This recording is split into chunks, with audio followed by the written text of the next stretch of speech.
In the frozen depths of Siberia, a hunter's bullet grazed a tiger, igniting a deadly grudge. Now the wilderness holds its breath as the hunter becomes prey to a vengeance that stalks without mercy. In the snow-covered wilderness of the Amur region, Vladimir Markov, a seasoned poacher, thrived where others barely survived.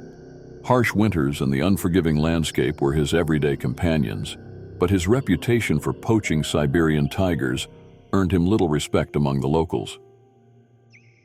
One frigid afternoon, while tracking a deer, Markov stumbled upon something far more valuable: a fresh kill, still steaming in the cold air. Massive paw prints circled the carcass, the unmistakable sign of a Siberian tiger. The air, thick with the scent of blood, made it clear. The tiger was close, watching, waiting. Greed clouded his judgment. The promise of valuable meat and fur outweighed the danger. Without hesitation, Markov stole the tiger's kill. As the beast retreated into the shadows, he took his shot. The bullet found its mark, but didn't kill. It only wounded the animal. Satisfied with his prize, Markov returned to his cabin, a smug grin on his face. What he didn't realize was that in the tiger's territory, he had crossed an invisible line. The forest had taken note, and the tiger wasn't finished with him yet. Days passed, and the forest fell into an eerie stillness. Markov, a seasoned hunter, felt it immediately.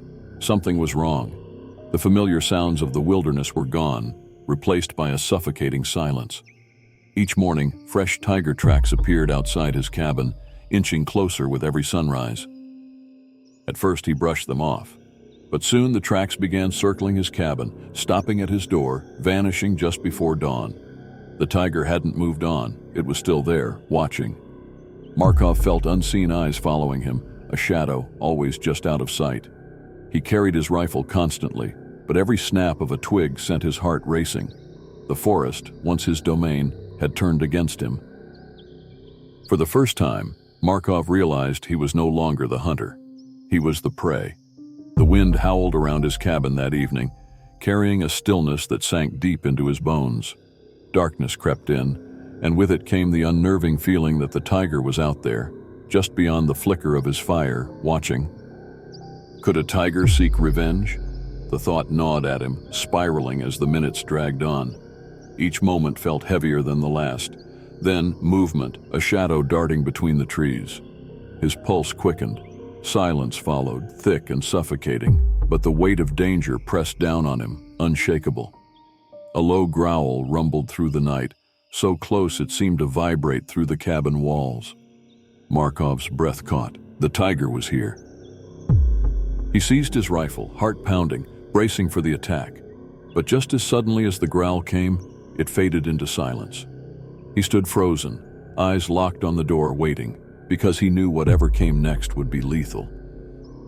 Suddenly, the door creaked, a slow, deliberate sound that sent a shiver down his spine. His grip tightened on the rifle, eyes locked on the entrance, every muscle bracing for what was about to come. The room suffocated in tension, as if the air itself was holding its breath. Then, with a violent crash, the door splintered open, wood flying in all directions. In the doorway stood the tiger, its massive frame filling the space, eyes gleaming with cold, unrelenting fury. Markov fired. The shot rang out, deafening in the stillness. But the tiger didn't fall.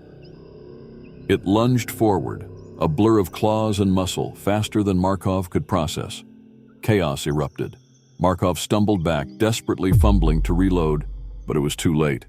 The tiger was upon him, claws tearing through the air with savage precision, striking not out of hunger, but revenge.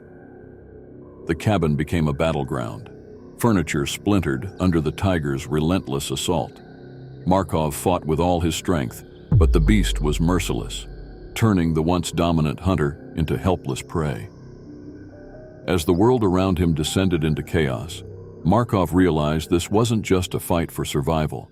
This was justice, delivered by the very creature he had wronged.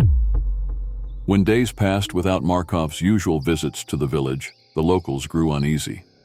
Typically, Markov, a rugged and seasoned hunter, would come for supplies or news, but days had passed without a sign of him. The forest was dangerous, but his silence stirred concern. When a week had gone by with eerie quiet, a small group ventured through the snow-laden woods to his remote cabin. As they approached, they noticed the absence of smoke from the chimney and an unnatural stillness in the air.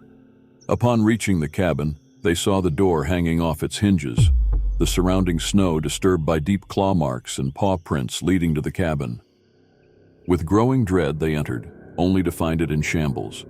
Furniture overturned, walls scratched to splinters, and Markov's remains lying in the center of the chaos.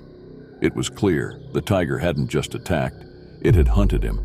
And what they saw inside confirmed their darkest fears, that nature had sought revenge.